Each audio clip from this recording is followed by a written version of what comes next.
Welcome to my YouTube channel student. This is Opal October commerce and management. आज हम लोग एक topic के बारे में डिस्कशन करने जा रहे हैं. बेसिकली एक सीरीज स्टार्ट करने जा रहे हैं मैनेजमेंट के ऊपर, जिसका जो कोर टॉपिक रहेगा management, approaches of management and function of management.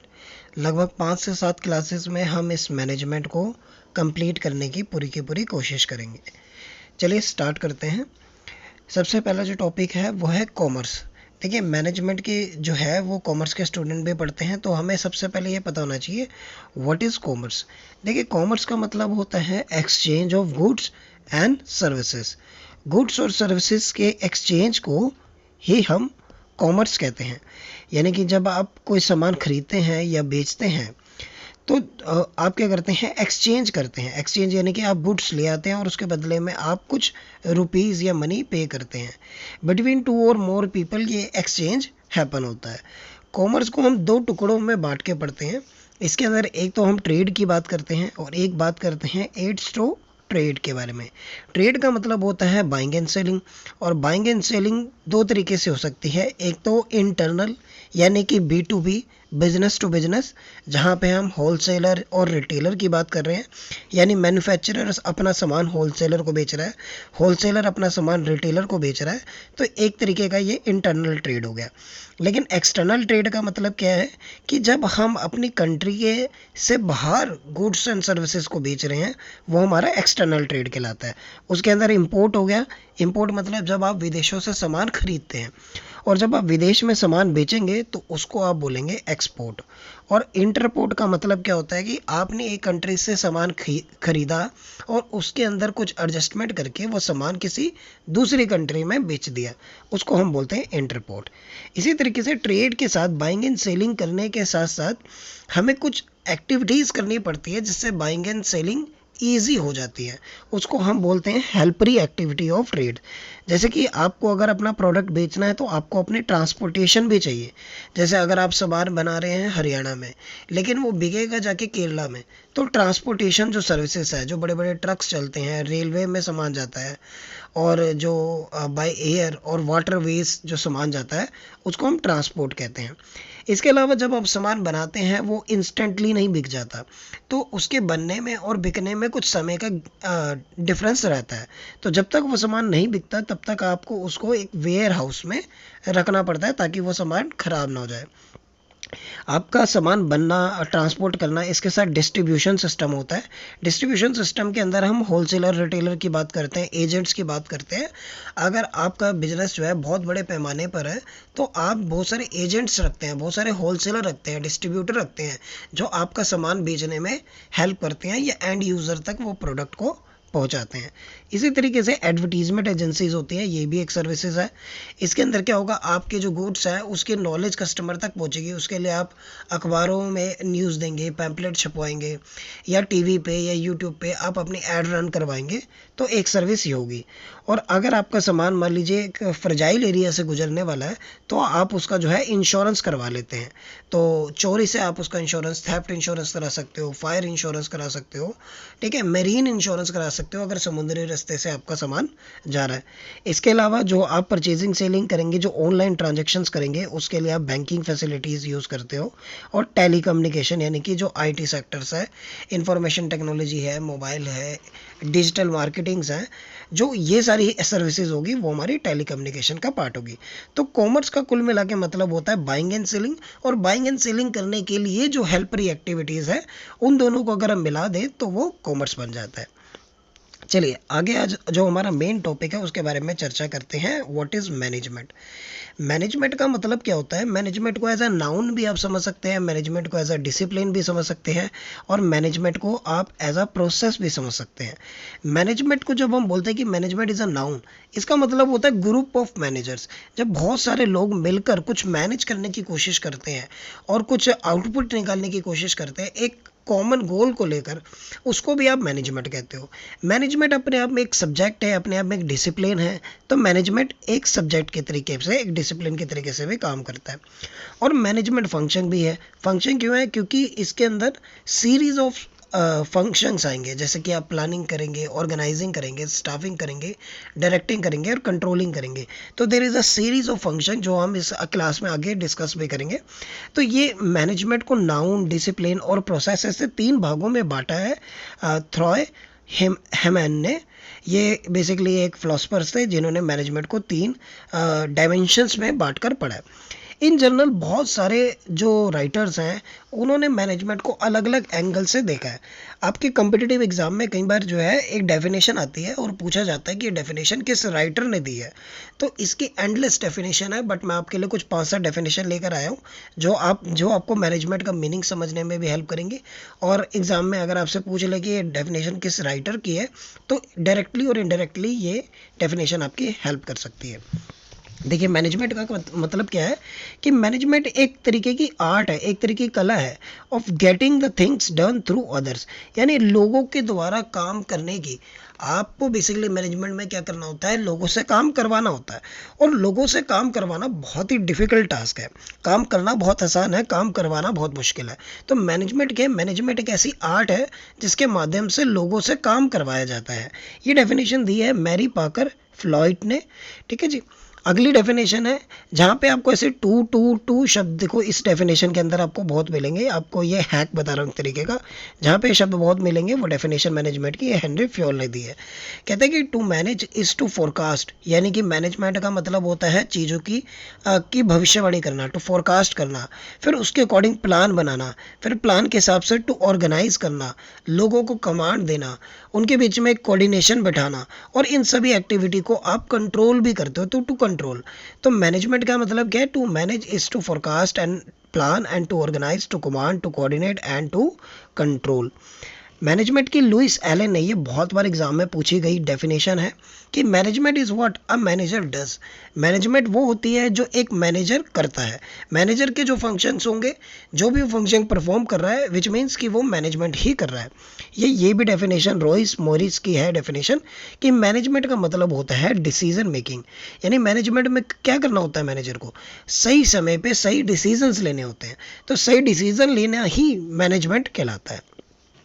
और एफ.डब्ल्यू. टेलर की डेफिनेशन कहती है कि मैनेजमेंट अगेन एक आर्ट है जिसमें आप नोइंग करते हो, यानी कि पता लगाते हो। Management is art of knowing what you want to do, यानी आप करना क्या चाहते हो इस चीज़ को जानना, and in the best and cheapest way. आप ये जानिए कि आप क्या करना चाहते हो और फिर उस काम को सबसे बेस्ट तरीके से कैसे किया जा सकता है, सबसे सस्ते तरीके से कैसे किया जा सकता है, तो उसको आप मैनेजमेंट कहते हो। तो ये मैनेजमेंट के अलग अलग फिलोसफर ने जो है मैनेजमेंट की अलग अलग डेफिनेशन दी है।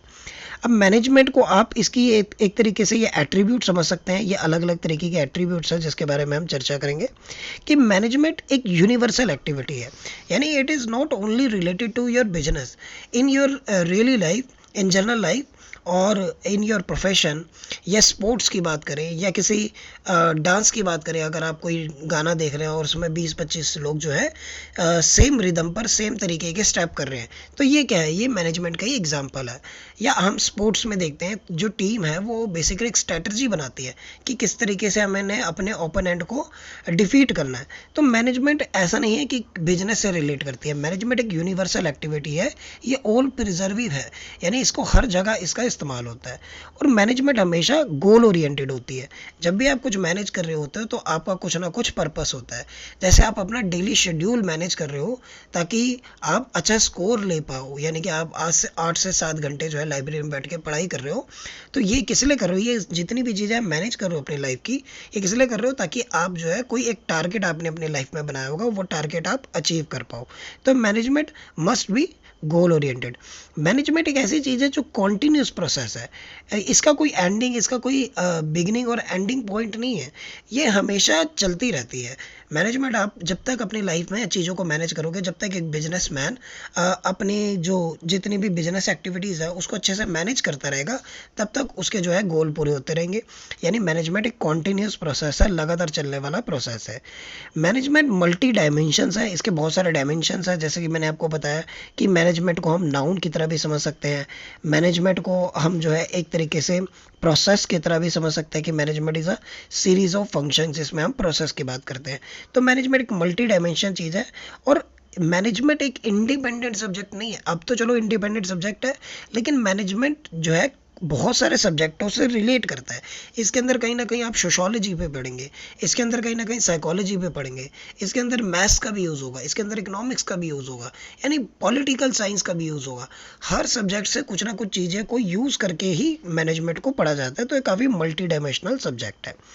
मैनेजमेंट एक ग्रुप एक्टिविटी है। इंडिविजुअल व्यक्ति अपने आप में मैनेज नहीं करता, क्योंकि मैनेज का मतलब अपने आप के साथ साथ मैनेजमेंट मतलब लोगों को मैनेज करना।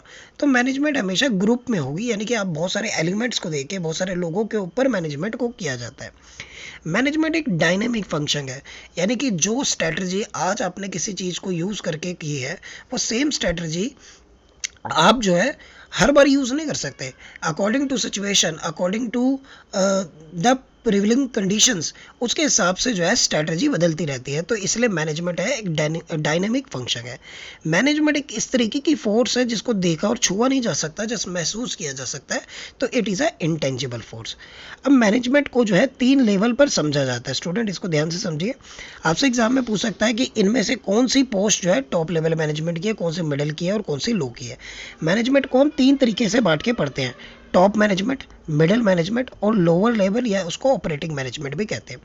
टॉप लेवल मैनेजमेंट में क्या होता है, हमारे चीफ एग्जीक्यूटिंग ऑफिसर्स आते हैं, चीफ मार्केटिंग ऑफिसर्स हो गए, चीफ सेल ऑफिसर्स हो गए, यानी कि जो प्रमुख हैं हमारे एमडी हो गए, मैनेजिंग डायरेक्टर हो गए, प्रेसिडेंट हो गए। ठीक है जी। तो जो मेन पोस्ट है उस तरीके की चीज़ें हमारी जो है टॉप लेवल पर ऑफिसर बैठते हैं। मिडिल लेवल में क्या होगा, जैसे मान लीजिए जनरल मैनेजर टॉप लेवल पे है, तो बहुत सारे फंक्शनल मैनेजर जो हैं वो मिडिल लेवल पे बैठेंगे। इसमें हमारे मार्केटिंग मैनेजर्स हो गए, परचेज हेड हो गया, सेल्स मैनेजर हो गया, और जो भी प्रोडक्शन देख रहा है ऑपरेशनल मैनेजर हो गया, ब्रांच मैनेजर हो गया, फाइनेंशियल मैनेजर हो गया। तो ये मिडिल लेवल मैनेजमेंट होती है। और उससे नीचे अगर हम लो लेवल पे जाएँ, जो एक्चुअल में कर्मचारियों से काम करवा रहा है, जिसका सीधा वर्कर के साथ डायरेक्ट रिलेशन है, उसको हम लोअर लेवल मैनेजमेंट में पढ़ते हैं। यानी ये बेसिकली सुपीरियर हो सकते हैं, ये फोरमैन्स हो सकते हैं, ये जूनियर मैनेजर हो गए, इंस्पेक्टर हो गए, क्लर्क हो गए। ठीक है जी। जो एलडीसी यूडीसी है, असिस्टेंट है, डिप्टी सुपरिटेंडेंट है, ये ऑपरेटिंग मैनेजर्स हैं। तो ये सारे के सारे जो हैं लोअर लेवल मैनेजमेंट का पार्ट है। तो टॉप लेवल पे कम व्यक्ति होते हैं, और मिडिल लेवल पे उससे थोड़े ज़्यादा होंगे, और लोअर लेवल पे ज़्यादा होंगे।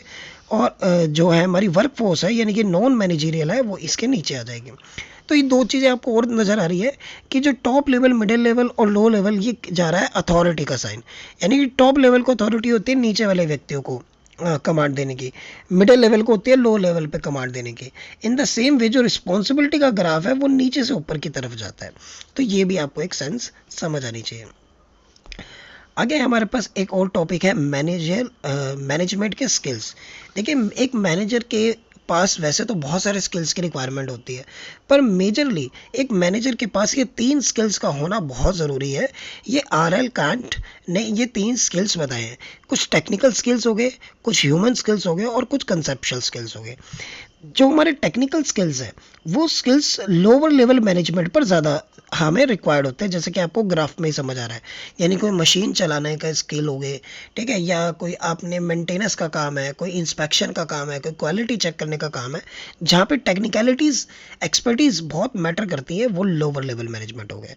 और जो ह्यूमन रिलेशन स्किल्स है, यानी कि एम्प्लॉई से कैसे बात किया जाए, कैसे उनको मोटिवेट किया जाए, कैसे सुपरविज़न किया जाएगा, किस तरीके से उनसे अच्छे तरीके से इफेक्टिव कम्युनिकेशन किया जाएगा, किस तरीके से उनको लीड किया जाएगा, तो मोटिवेट करना, ये सारे के सारे जो ह्यूमन स्किल हैं, ये सभी लेवल मैनेजमेंट, सभी लेवल पर मैनेजर्स को रिक्वायर्ड होते हैं, whether it is top level manager और मिडिल लेवल और लो लेवल।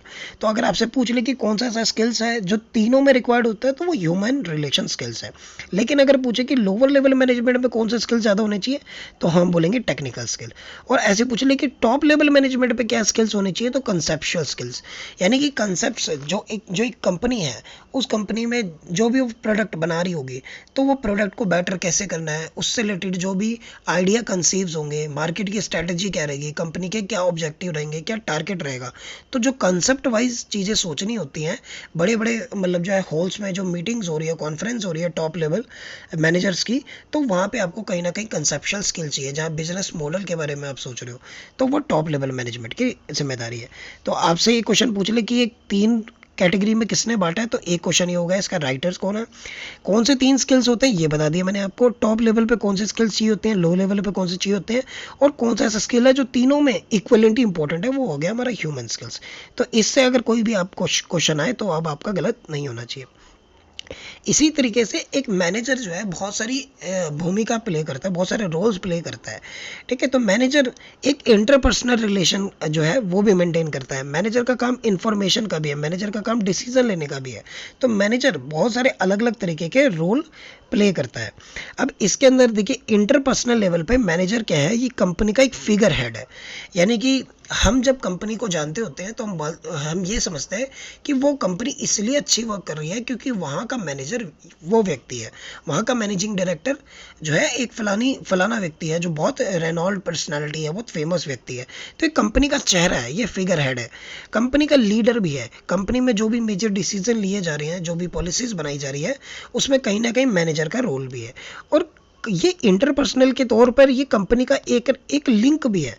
यानी कि कंपनी एक बिजनेस का और बिजनेस के जो बहुत सारे आउटसाइडर्स हैं, यानी कि जो कस्टमर्स हैं, जो एम्प्लॉयज़ हैं, उनके साथ जो लिंक बिठाने का काम है वो भी एक मैनेजर का होता है। और एज अ इंफॉर्मेशनल की बात करूं तो ये एक मॉनिटर भी है, यानी कि निगरानी रखने का काम भी करता है। ये इंफॉर्मेशन को डिसेंटिमेट भी करता है, यानी जो भी सूचनाएं आएंगी उसको जिस व्यक्ति के पास वो इन्फॉर्मेशन होनी चाहिए, ये वहाँ तक इन्फॉर्मेशन को डिसेंटिमेट करने का काम भी करता है। और ये एक तरीके का स्पोक पर्सन भी है, यानी कंपनी के बिहाफ पर बात करता है एक manager. As a decision maker ये कंपनी का एंटरप्रेन्योर भी है, यानी कि उद्यमी भी है, जो डिसीजन लेगा, जो बिजनेसमैन हो गया उस तरीके के डिसीजन ले रहा है ये। एंटरप्रेन्योर कौन होता है, जो एक नए बिजनेस की शुरुआत करता है, उसको हम एंटरप्रेन्योर कहते हैं। तो उस बिहाफ पर ये डिसीजंस ले रहा है। और अगर कोई प्रॉब्लम्स आएगी तो ये डिस्टर्बेंस हैंडलर का काम भी करता है, यानी कि कोई भी परेशानी आएगी तो उसको ठीक करेगा, डिस्टर्बेंस को ऑब्जर्व करेगा जस्ट लाइक अ शोकर, और कंपनी को स्मूथ रन करेगा। इस तरीके से कंपनी के जितने भी स्कैर रिसोर्सेज हैं, यानी कि जितने भी लिमिटेड रिसोर्सेज हैं, उनका बंटवारा करने में भी जो है अच्छे डिसीजन लेने पड़ते हैं एक मैनेजर को। और ये नेगोशिएटर का काम भी करता है, यानी कि जो बायर्स है, सेलर्स है, उनके बीच में नेगोशिएशन का काम भी कर रहा है। तो आपको समझ आया होगा कि जो मैनेजर्स हैं वो अलग अलग स्टेजेस पर अलग अलग तरीके के जो है रोल प्ले करता है। एज अ इंटरपर्सनल उसके फिगर हेड, लीडर और लाइसियन इस तरीके के रोल है। इंफॉर्मेशनली की बात करें तो मोनीटर है, डिसेंटिमेटर्स है, और हमारा स्पोक पर्सन भी है। In the same way decision के बेस पे बात करूँ तो वो एंटरप्रेन्योर है, वो डिस्टर्बेंस हैंडल है, और रिसोर्स एलोकेटर है, और मोनीटर नेगोशिएटर है। आपसे पेपर में पूछ रहे एज अ मैनेजर एक जो व्यक्ति है वो एक मैनेजर जो है डिसीजनल कौन कौन से रोल प्ले करता है, तो 3 इसमें डाल के ये यहाँ से आपको अलग ऑप्शन दे देगा कि कौन सा है कौन सा नहीं है, इंटरपर्सनल उसके क्या क्या रोल है, इंफॉर्मेशनली क्या रोल है। तो इस स्लाइड से ये क्वेश्चन आपके पास बनकर आ सकता है। तो आज की क्लास हमने काफ़ी छोटी रखी है। इसका पर्पज़ था कि एक भूमिका बना दूं मैं मैनेजमेंट के बारे में, कि मैनेजमेंट होती क्या चीज़ है, तो हमने ये चर्चा करी। अगली क्लास जो है थोड़ी सी ज़्यादा लंबी रहेगी, क्योंकि वहाँ पे हम सारी की सारी थ्योरीज हैं वो डिस्कस करने वाले हैं। Thank you for watching this class student. हम मिलते हैं अगली क्लास में।